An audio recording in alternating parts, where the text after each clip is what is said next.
All right, welcome everyone who's just joining us. We've got a couple minutes before we start, so just hang in there. We'll be starting promptly at 10 a.m.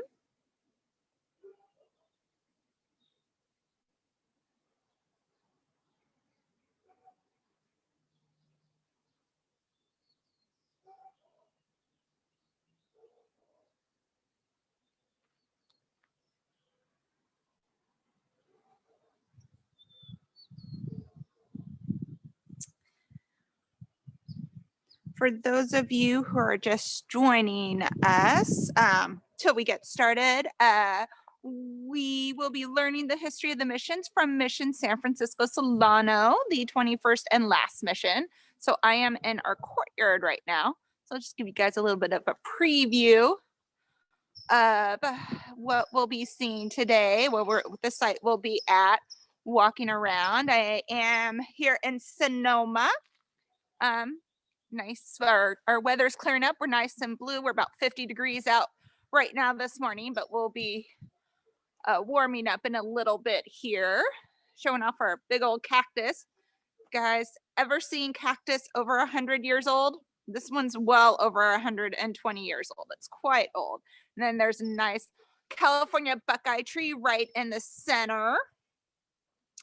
And over here, we have some olive trees that circle around our fountain and some native California plants like manzanita. Got an orange tree over there. And then this is the mission, and it is 10 o'clock. So let's go ahead and we're going to come over here and get started with our tour.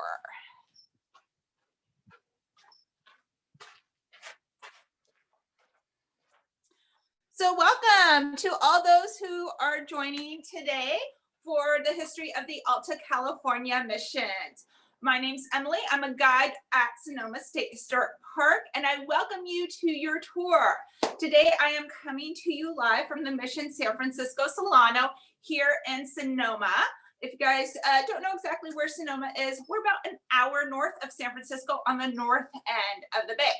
And today we're going to be learning about the history of the missions, the history of this mission, and their effects on the California Indians.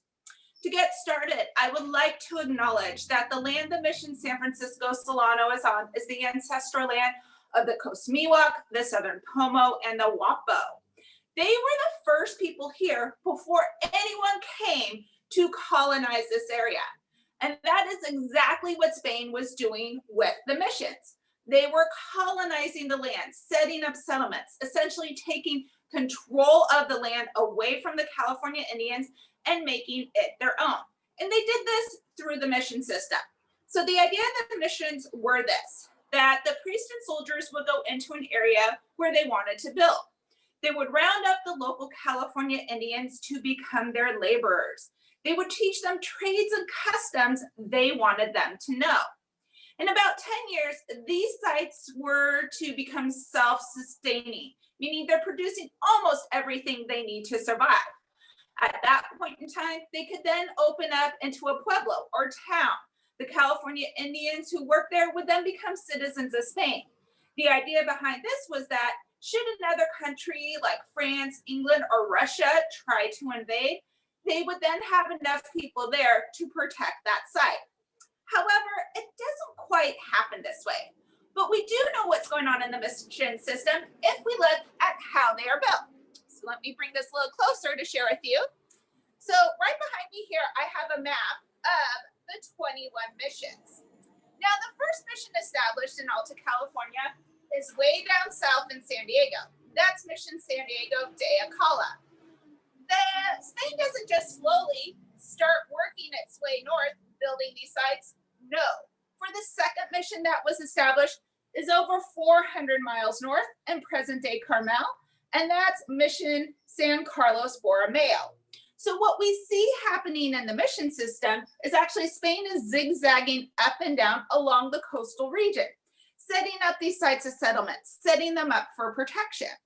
However, they don't become towns in 10 years. And we know this because San Diego was established 1769. A little over 50 years later, 1821, this land is no longer under the control of a king of Spain. It has won its independence, and now it's officially part of the country of Mexico. But nothing changed in over 50 years. 20 missions were built, being run the same way they always had been. So how does this mission, Mission San Francisco Solano, the 21st and last mission, get established? Well, come follow me to find out.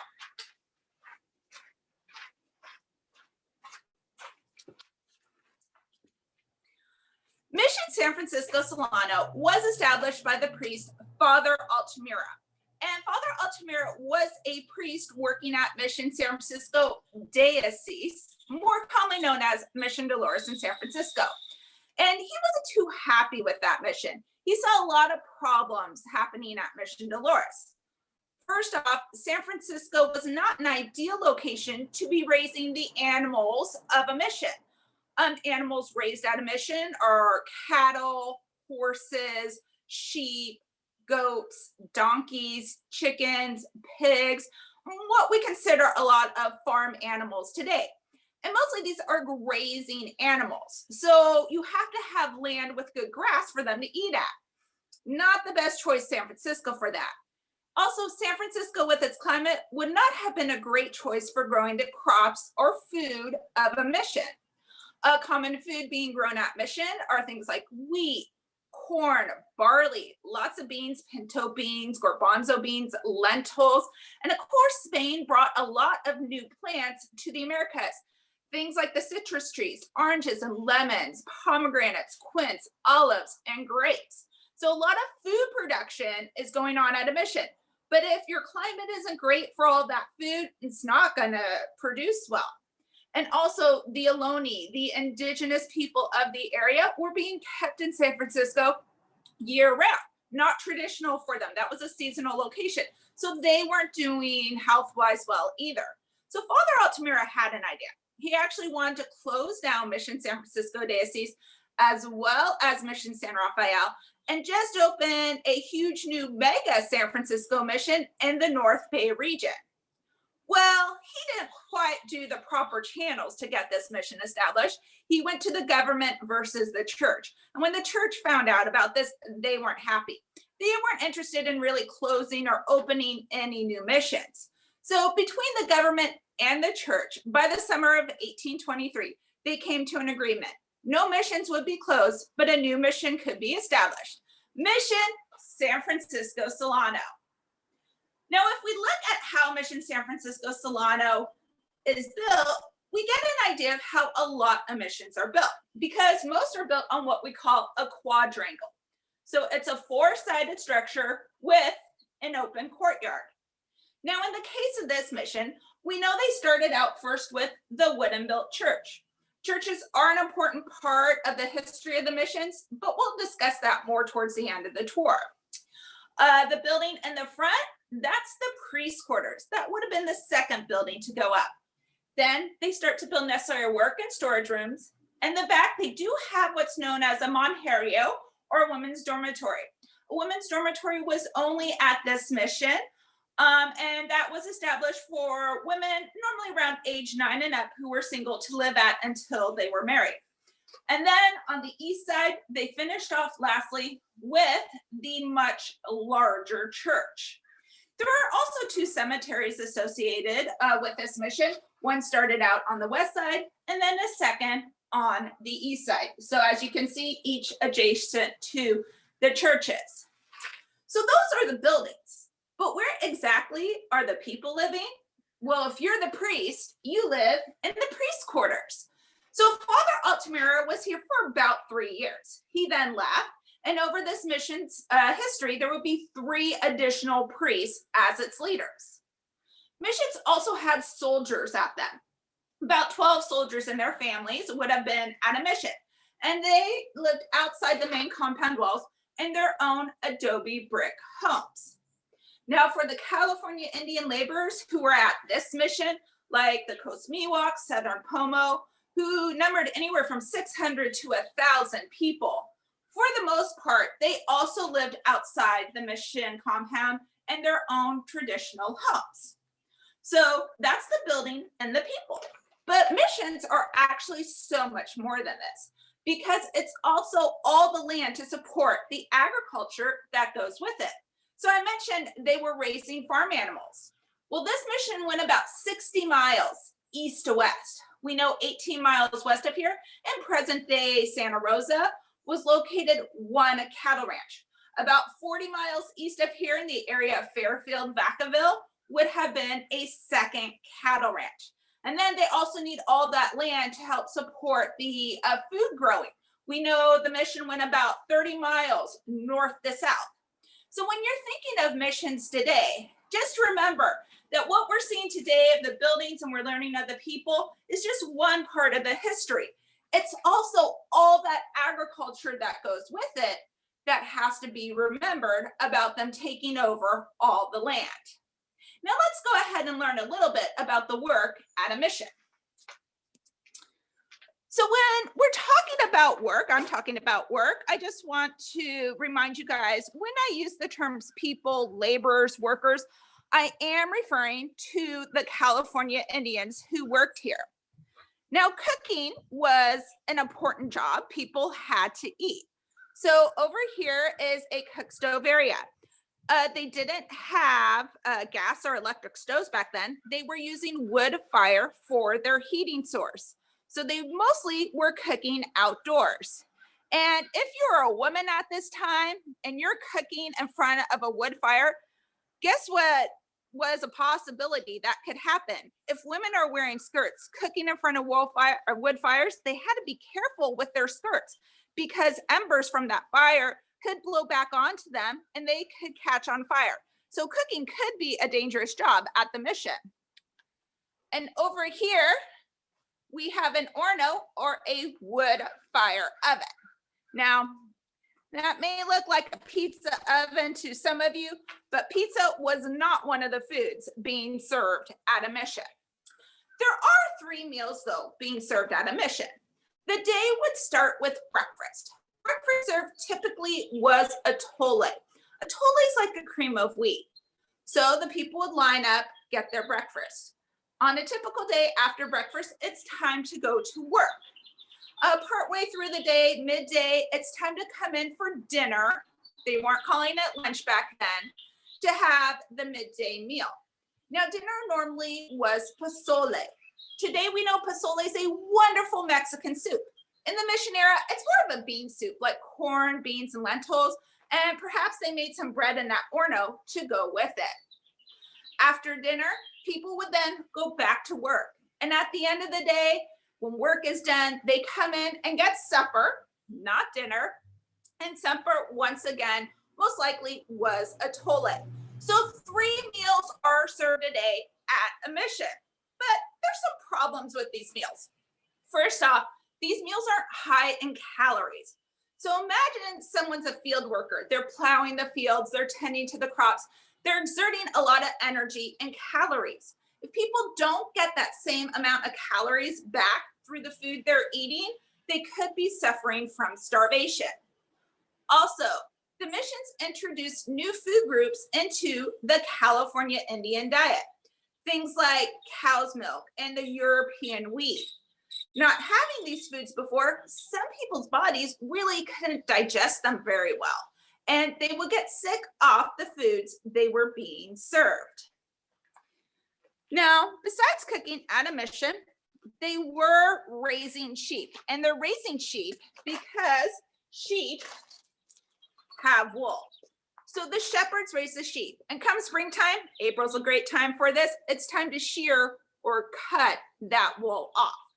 Now, I don't know if any of you have ever smelled wool that came fresh off a sheep, but it's a little stinky. So it needs to be washed. So people will have to wash and properly dry out that wool.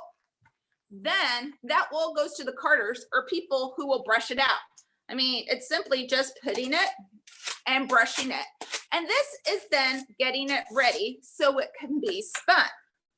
Now, missions had a couple different types of spinning devices. They had giant spinning wheels called walking wheels. Those were most common.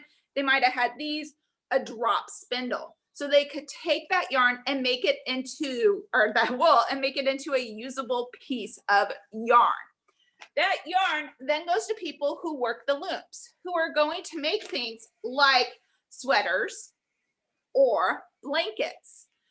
They don't have stores like Target at a mission, so you can't go shopping for the items you need. You need to be able to produce them on site, and that's going to take some time.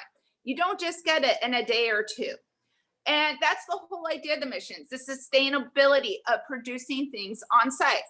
Now, how is this a change for the California Indians?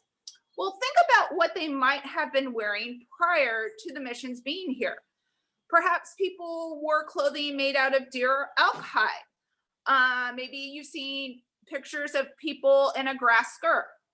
But now at the missions, the priest wants them to dress like people from Spain. So the men are to wear tops and pants. Women are supposed to wear blouses and skirts. Some new styles of clothes, definitely new types of fabrics would have been different. But something that didn't change was something that was going on for thousands of years, and that was making baskets. So baskets were seen by the priests as a very useful item at a mission. So they still encouraged this tradition because you could just make about anything you needed out of basket material. If they needed something to carry in the harvest, they can make big baskets to carry on their back for that. They need something to store the harvest. Well, storage baskets had been made for quite some time. Need something to carry water or to cook in? Baskets could also be made for that. So that was one tradition that carried through the mission era. Now the missions also were raising cows. And they aren't necessarily raising cows for their meat or milk. I mean, milk's a good thing, but no refrigeration. You have to kind of use it while it's still fresh. And meat, same idea, no refrigeration. So they have to use it while it's fresh. They can jerky and try to preserve some of it. But during the Matanza season, that's the slaughtering season of the cows in the fall. You kill 500 cows. There's no way they're going to eat all that meat. It goes to rot in the fields. So that's not a good thing. When they slaughter a cow, the two most important items coming off it are the hide and tallow. Now the hide, that's the skin of a cow. And the hides can be used to make leather products. Useful leather products at a mission are things like shoes, chaps for the vaqueros, saddles. The soldiers would even take it, layer it up, and make it into armor. Also, hides become so valuable, they're exchanged just like cash. Eventually, they become known as the California buck. Now, tallow is the fat of a cow. It's not really the fat you're going to be using to cook with, no. Instead, there's a few products to make out of tallow. So right behind me here, I have this big pot. They put tallow in here, get a fire going under that pot, and in about 3 hours, that's going to become a hot liquid. With that hot liquid, they would take sticks with strings, dip it up and down, and in about 30 to 40 minutes, you would have candles. With no electricity, candles are a way to see when it's dark out. And also with tallow, they'd be making it into bars of soap. So yes, in the mission era, they're using beef fat to bathe with. From what I've read, not the most gentle soap to be using on your skin. It can be quite drying. So hide and tallow actually become such huge trade items in California. It's making the mission some money by producing these items and trading, getting things they need and other monies. Also becomes very profitable later in the Rancho era. So we are going to go ahead and walk across our courtyard right now. So you'll see we have this big old cactus. It's well over 120 years old. Not actually from the mission era. You probably heard that people have used them for fencing and to eat. This one came up after, and it has a nice, our buckeye tree, California buckeye. It's getting its leaves all on it. We also have olive trees, some manzanita.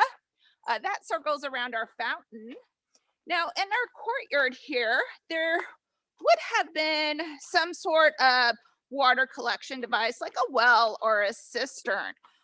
Eventually, that got covered up. So we have a fountain representing the water source today. And you might notice as we're walking through our courtyard, it's kind of sparse. If you've been to other missions today, you'll notice that they have like these lush gardens, maybe really nicely paved. The mission courtyards were working centers. So in reality, they wouldn't have had those really extensive gardens. They would have been working out in them. So we are coming over here because we're going to learn a little bit about the building blocks of the mission. Right behind me is an adobe brick wall. And adobe bricks are what the missions are made out of. So when the priests and soldiers go into an area to decide to build, they have to use resources on site because they don't have stores like Home Depot to just go buy the items they need to build a mission. And what's one of the big resources you have? Dirt. So dirt is the main ingredient of an adobe brick. They will also use clay and sand, the soil bases in the area. They'll add water and straw to it. And sometimes they even add in cow manure. Yes, cow poop can go into the making of an adobe brick. So they're digging these big pits, churning up that dirt and soil, adding in those other ingredients, and then people will stomp around during the day, mixing this up with their feet. They then take rectangular molds, scoop that mix up, plop it in, smooth it out. These bricks are going to dry out in the sun for 30 days. So 30 days is a long time to wait for building material. Also means they have to be very aware of the rainy seasons. I mean, in Northern California here, we can have rain through the end of April. They have bricks drying outside when it's raining, they're going to turn back to mush. So sometimes maybe they could only make them late spring into early fall. And then you've got to start building your buildings using those bricks with more of that adobe mix as the mortar or glue in between them. Now, an average size building might take around 16,000 bricks to make. From my calculations, 16,000 bricks is the equivalent of one football field covered with bricks. Things such as a church, like the large church I showed you earlier on the east side, that might take 2 football fields of bricks to make. So think about all this time and effort that's going into these buildings. It's quite a bit, but these adobe bricks, they stand up pretty well, as long as there's a good solid roof overhead. If that roof was to get a leak or it collapses, these bricks are exposed to rain, water, they will start to erode or crumble down. But good solid roofs, these buildings have been around for over 200 years. We know adobe brick making has been used for centuries in cultures all around the world. So they are a good building material. Now we're going to walk back out to the courtyard. And over here is the east side of the church for this mission. And right here is the backside of the priest's quarters. Now, you may notice that there's some little square pegs poking out. Those are actually remnants of some of the original redwood beams. Redwood would have been the wood chosen to use in this area. This building actually came out further into the courtyard. There was another half to it, but it collapsed over 100 years ago. And today, the priest quarters houses our museum. So we're going to go inside. Just to let you guys know, our museum is still currently closed. Hence why I'm walking in without a mask, because I'm the only person in the building today. And our museum today does have exhibits, cases, and panels on the mission. We do have an anvil for all you Minecraft players. You know, blacksmiths were an important job at the missions. Just about anything you needed out of metal, they could make. You need a knife, you need tools like axes, chisels, drills, they can make those. Even everyday items like nails or hinges for a door. You needed a blacksmith to make those. And then right over here are 3 items I'm going to talk about with you. So right here, we have a giant cooking pot of the mission era. Now, I mentioned they're cooking 3 meals a day, things like soups and stews. They're gonna need a few of these big pots to feed a few hundred people. This rectangular wooden box is what we call a fanega. And a fanega is a measuring device of the mission era. One thing about the priest at the mission, he had to keep really good records of things not only that were going on daily, but yearly. So he had to count for how many fanegas of wheat were planted, as well as how many fanegas of wheat were harvested. And here we have a bell. Bells are definitely something that changed traditional ways of life for the California Indians. Because prior to the missions being here, how might people tell time? They relied on the sun. Sun comes up, we know it's time to wake up during the day. Where the sun is positioned in the sky, people would know when it's a good time to be out and about, when they should seek shelter at the hottest times of the day. Sun goes down at night, that's time to go in. But that would forever change when Spain brought the bell. And bells are basically all day long alarm clocks. So they ring to wake people up. They ring to call them to church. They ring to tell them to get food. They ring to tell them when to work, take breaks from work, all throughout the day until it calls them in the evening. Now, for some of you, I bet you can imagine how big of a change that was for the California Indians. Because maybe you wake up on a weekend or a vacation, you might not use an alarm clock. You probably don't use an alarm clock. So you just wake up with the sun. But on a school day, you have an alarm going off, you have a family member wake you up, and that's a little bit different. And then if you're on campus at school, you have bells telling you to line up and go to school, when to go to class, when to break from class. I mean, that's something you got used to as a young child.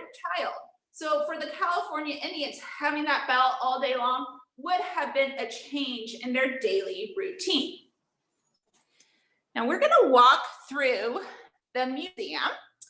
In our museum, we do have a collection of watercolors of the missions, and I'll show you ours. This is how our mission looked around 1903. So not too much of it left on a couple buildings, just like today. We are going to walk through this room, and we are headed to the building that most people think of when they think of a mission.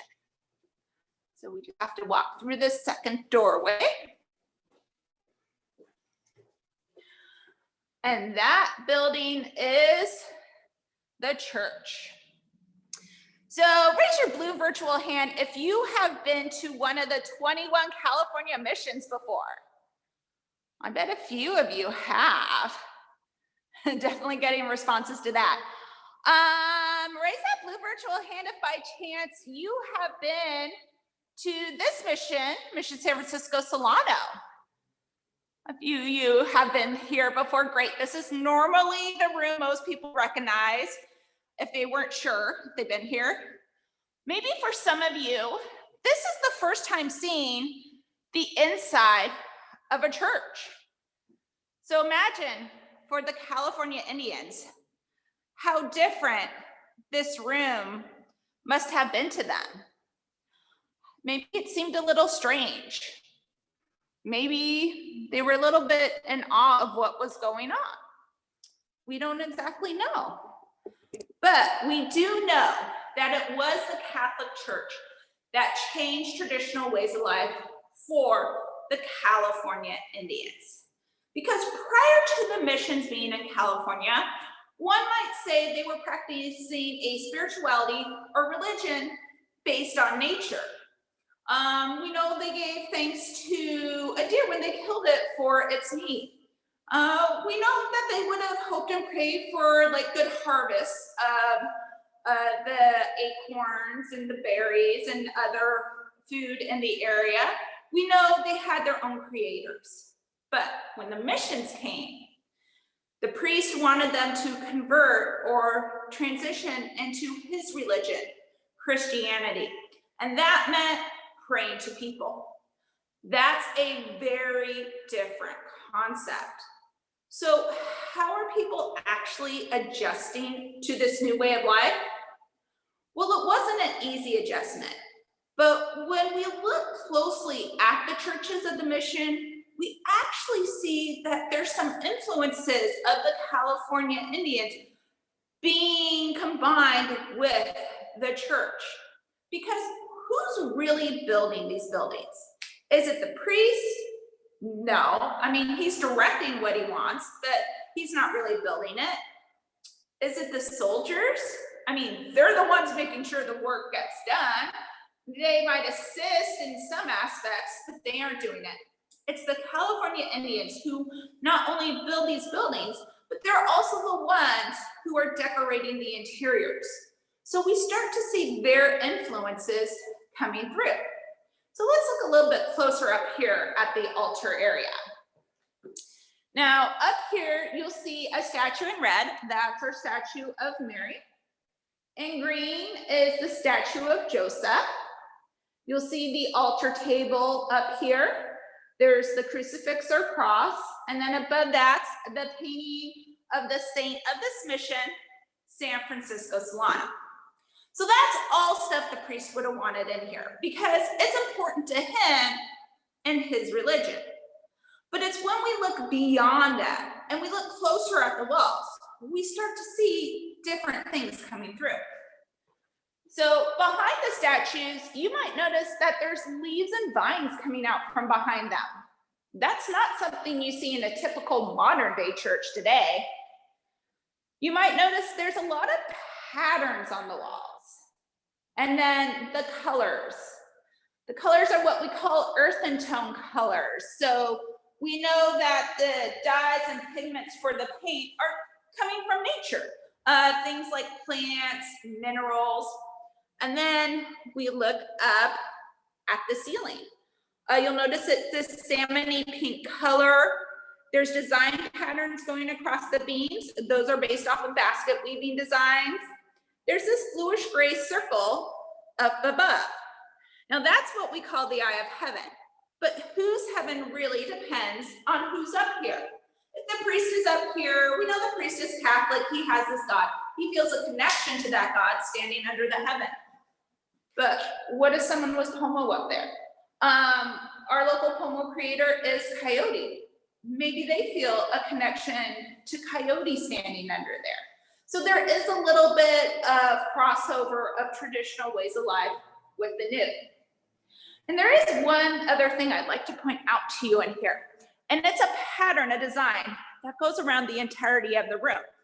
It actually encircles the whole entire room. And it's right here on the wall. So let's look a little bit closer at it. Oops, just want to make sure I'm there. There we go. So you'll notice this blue line with a brown wave going through it. That's representing water in this design. There's a big tan line going down the center. That's representing the earth. There are mountains and valleys in this design, as well as sky, stars, and trees. So now look at this design again. You can see it's so much more than that because it's actually a painting of nature. A painting of nature that encircles the whole entire room. So it's bringing traditional ways of life in with the new. Now, the missions would come to an end in 1833, and this mission would be secularized in 1834. And secularization is a pretty big word. Basically, it means the missions had to do what they were always supposed to do: become towns. General Mariano Guadalupe Vallejo, or as a lot of people say today, Vallejo, was the Mexican military official chosen to come secularize the mission San Francisco Solano and start the pueblo of Sonoma. In doing so, he started to take apart the mission buildings, repurposing the material, the adobe bricks and timbers, to start building other places like his house and housing for his soldiers. This church we were just in was actually the site of the first wooden built church. He tore that down and built this adobe brick one in its place. Now, this was only used as a local Catholic church for about 40 years. At that point in time, the church decided to sell the property and move 3 blocks away. It was in private hands for over 25 years until a group bought it up and in 1906 gave it to the state of California to become the historic site I have shared with you today. So if you were to come to Sonoma today, what you would see is the church that Vallejo built. Across the street is the housing for his soldiers. We call that the soldiers' barracks. There he established the town plaza, and slowly the whole town of Sonoma built up around the remaining mission buildings. So all we have today is one bell, the priest quarters, and the church that Vallejo built. But you may be wondering, what happened to all the Indian laborers that were part of the mission when it was secularized? Well, General Vallejo received a land grant from the government of Mexico in doing all this work. It was 12 miles west of here. He named it Rancho de Cataluma. So he took most of the Indian labor and their industries and transported them over there. He kept some in town to continue to build the town of Sonoma, and others became servants for the Vallejo family. I hope you guys enjoyed my tour today. Hopefully you learned something new about the missions, or that it reinforced other information that you have been learning in your class today. And thank you guys. And if you like these tours, go ahead, check out our calendar. There's more great tours coming up. So thank you. You guys have a great rest of your day.